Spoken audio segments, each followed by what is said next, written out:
এক গ্রামে বাস করত এক দরিদ্র চাষি। তার ছিল এক কন্যা সন্তান। বাবা মা মেয়েটার অনেক যত্ন নিত আর অনেক ভালোবাসতো। একদিন মেয়েটা বায়না ধরে তাদের ঘরের পাশে একটা মিষ্টি কুমড়ো গাছ লাগাতে হবে। চাষি তাতে রাজি হয়ে মেয়ের সাথে কুমড়ো গাছ লাগাতে শুরু করে। কি গো, তোমাদের মেয়ে বাবার কাজ শেষ হলো? এই তো প্রায় শেষ হয়ে এলো। কই বাবা, এখন কত কাজ বাকি? এখনো কুমড়োর বীজ লাগাতে হবে, জল দিতে হবে। দেখো বউ, দেখো মেয়েটার কত চিন্তা কুমড়ো গাছ নিয়ে। তাড়াতাড়ি করো, ঘরের পাশে একটা মিষ্টি কুমড়ো বাগান হলে তো বেশ হবে। হ্যাঁ হ্যাঁ, করছি তো। রাহুল সুন্দর করে মাটি কুপিয়ে তাতে কুমড়োর বীজ লাগিয়ে দেয়।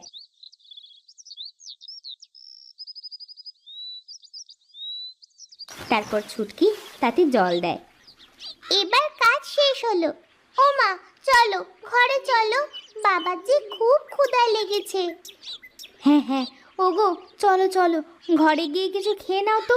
সেই সকাল থেকে দুইজন এই কাজ করতে লেগেছো, খাওয়া দাওয়া নাই, শুধু কাজ আর কাজ। হ্যাঁ হ্যাঁ বউ, চলো চলো। রাহুল আর মিতা ছুটকিকে নিয়ে ঘরে যায়। তারপর তাদের খাবার খাইতে দেয়। ওগো, মোড়ল মশাই তো কাল বলে গিয়েছিল কাজের কথা, যাবে না সেখানে? হ্যাঁ হ্যাঁ, যাবো তো। হ্যাঁ, যদি না যাই তাহলে আর কি আস্ত রাখবে? এত কাজ করি, তাও মোড়লের প্রাণ ভরে না। বাবা, ও বাবা, আজ আসার সময় আমার জন্য মিষ্টি কিনে আনবা, বুঝলে? ছুটকি, তোর আবার এখন মিষ্টি খাইতে ইচ্ছে হলো? তোর বাবা...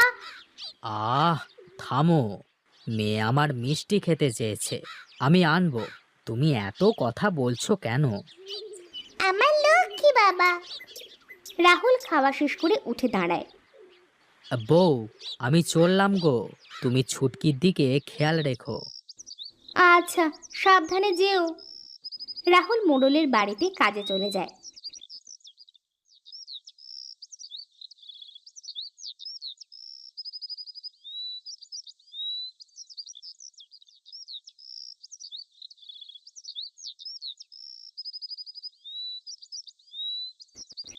কিরে, তোর এই আসবার সময় হলো? এই তো আসলাম কর্তাবাবু। এই তো আসলাম বাবু। কত সহজ কথা। বলি, তোর কি বেলা কখন হয় শুনি? বাড়িতে একটু কাজের জন্য দেরি হয়ে গেল। তোর বাড়ির কাজ করতে দেরি হয়ে গেছে? হ্যাঁ, বলি, আমার বাড়ির কাজ কবে করবি? আমি আমি এক্ষুনি করে দিচ্ছি। রাহুল, তোকে যে কথাটা বলেছিলাম সেটার কি হলো? মোড়ল মশাই, দয়া করুন, আমার বাপের ভিটা ছাড়া আর কোনো জায়গা জমি নেই, আর আপনি সেটাই কেড়ে নিতে চাইছেন। কেড়ে নেব কেন?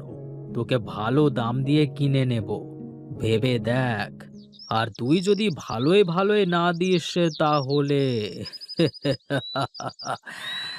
আচ্ছা যা, এখন আমার বাগানটা পরিষ্কার কর দেখি। রাহুল কোনো কথা না বলে কাজে চলে যায়। সারাদিন বাগানে কাজ করতে থাকে। বিকালে মোড়ল রাহুলের কাছে আসে। কিরে, তোর কাজ কতদূর হলো? এই তো কর্তাবাবু, প্রায় শেষ। যাক, ভালোই তো পরিষ্কার করেছিস দেখছি। আচ্ছা, কাজ শেষ করে বাড়িতে চলে যা। আর শোন, ওই কথাটা একটু চিন্তা করে বলিস, কেমন? কর্তাবাবু, বলছিলাম কি, আজকের কাজের টাকাটা যদি আমাকে দিতেন। টাকা নিবি? ভালো কথা। এই নে ধর তোর টাকা। এত কম টাকা? যা দিয়েছি তাই নিয়ে এখান থেকে ভাগ বলছি, ভাগ, না হলে লাঠিল দিয়ে মেরে পিঠের চামড়া তুলে দেব। হ্যাঁ। রাহুল ভয় কোনো কথা না বলে টাকা নিয়ে সেখান থেকে চলে যায়। হে ওপরওয়ালা, এই অত্যাচারী মোড়লের তুমি বিচার করো, তুমি বিচার করো। যাই, এখন এই টাকা নিয়ে মেয়ের জন্য মিষ্টি কিনে নিয়ে বাড়িতে যাই। এই বলে রাহুল বাজারে মিষ্টির দোকানে যায়। আরে রাহুল দাদা যে, অনেকদিন পর আসলে যে আমার দোকানে, তা কি মনে করে? দাদা, আমাকে 5 টাকার মিষ্টি দাও তো, মেয়েটা মিষ্টি খাবে বলে বায়না ধরেছে। দাঁড়াও, দিচ্ছি। এই বলে কার্তিক 5 টাকার মিষ্টি দেয়। রাহুল টাকা নিয়ে বাড়িতে ফিরে আসে।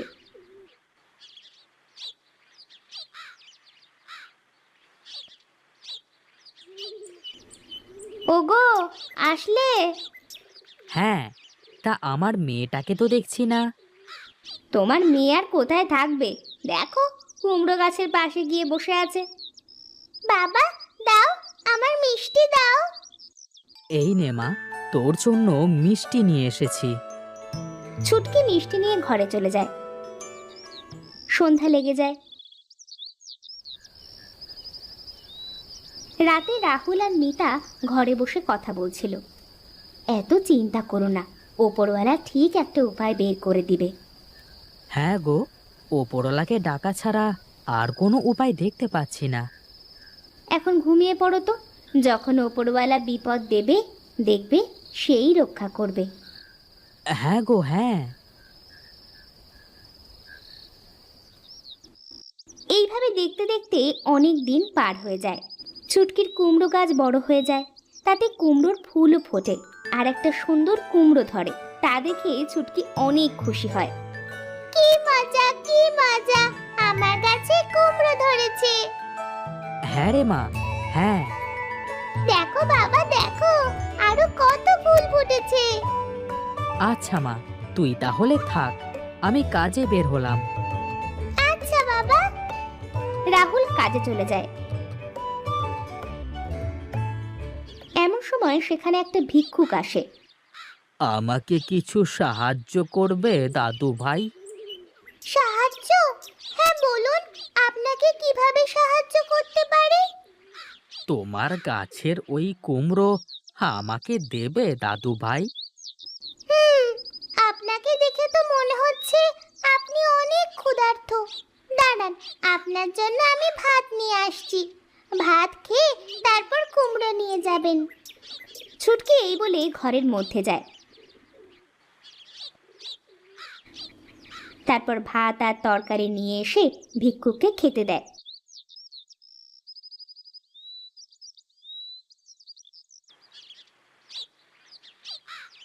ভিক্ষুক খাওয়া শেষ করে বলে, তোমার দীর্ঘ আয়ু হোক দাদু ভাই।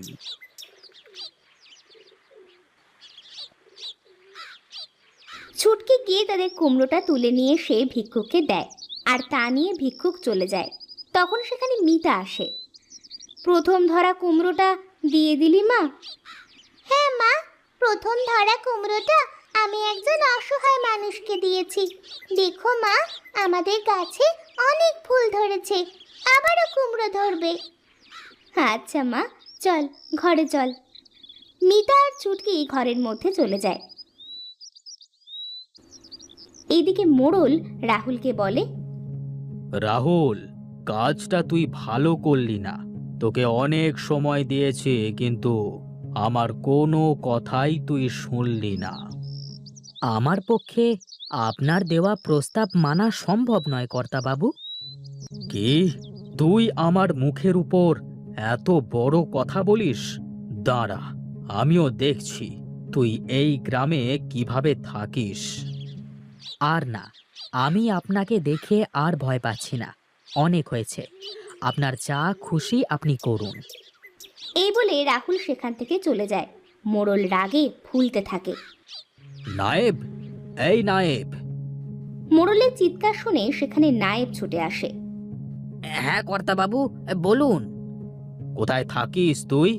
শোন, রাহুল আজ আমার সাথে বেয়াদবি করেছে। আজ তুই লোকজন নিয়ে গিয়ে ওর বাড়িতে আগুন লাগিয়ে দিয়ে আসবি। দেখি ও কোথায় থাকে। ঠিক আছে, ঠিক আছে কর্তাবাবু।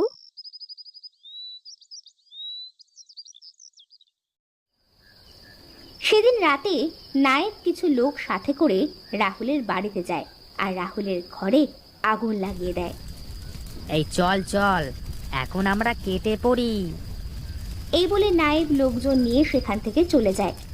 এইদিকে ঘরের মধ্যে থেকে রাহুল বলে, এ কি বউ, কি যেন বাইরে পুড়ে যাচ্ছে মনে হচ্ছে। হ্যাঁ হ্যাঁ তাই তো, চলো চলো তো বাইরে গিয়ে দেখি। রাহুল, মিতা, ছুটকি বাইরে বেরিয়ে আসে আর দেখে তাদের ঘরের চালের ওপর আগুন লেগেছে। হায় হায় হায় হায়, ওগো ওগো, এই যে আমাদের ঘরে আগুন লেগেছে গো। আগুন আগুন, কেউ আছো? আমাদেরকে বাঁচাও, আমাদের ঘরে আগুন লেগেছে। ছুটকি আর রাহুলের চেঁচামেচিতে গ্রামের লোক জড়ো হয়, কিন্তু সকলে জল আনতে আনতে তাদের ঘর পুড়ে ছাই হয়ে যায়। কত বড় সর্বনাশ হয়ে গেল রাহুল তোর, আমরা যে কিছুই করতে পারলাম না রে। এই চলো চলো সবাই বাড়িতে যাই, চলো। গ্রামের সকলে চলে যায়। রাহুল, মিতা, ছুটকি কান্না করতে থাকে। এমন সময় সেখানে সেই ভিক্ষুক দৃশ্যমান হয়। কাঁদিস না দাদু ভাই, আমাদের যে বাড়ি ঘর সব পুড়ে গেল, আমরা এখন কোথায় থাকবো?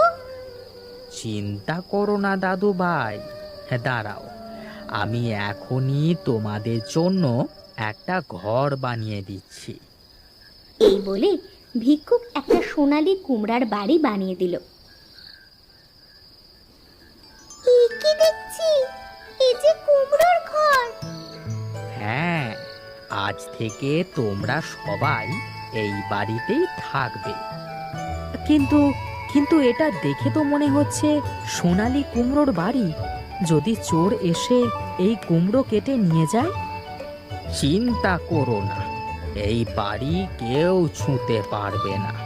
যদি কেউ খারাপ উদ্দেশ্য নিয়ে এই বাড়ি ছুঁতে যায়, তাহলে সাথে সাথে তার গায়ে আগুন লেগে মারা যাবে। আমি এখন চলি, কেমন? এই বলে ভিক্ষুক অদৃশ্য হয়ে যায়। বাবা, ও মা, চলো আমরা আমাদের সোনালী কুমড়ো ঘরের মধ্যে যাই। সবাই মিলে সোনালী কুমড়ার ঘরের মধ্যে ঢোকে।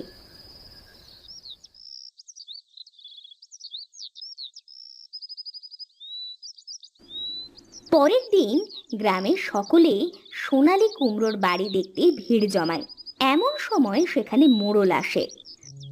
এ কি, এত বড় কুমড়ো কোথা থেকে আসলো? রাহুল, এই রাহুল।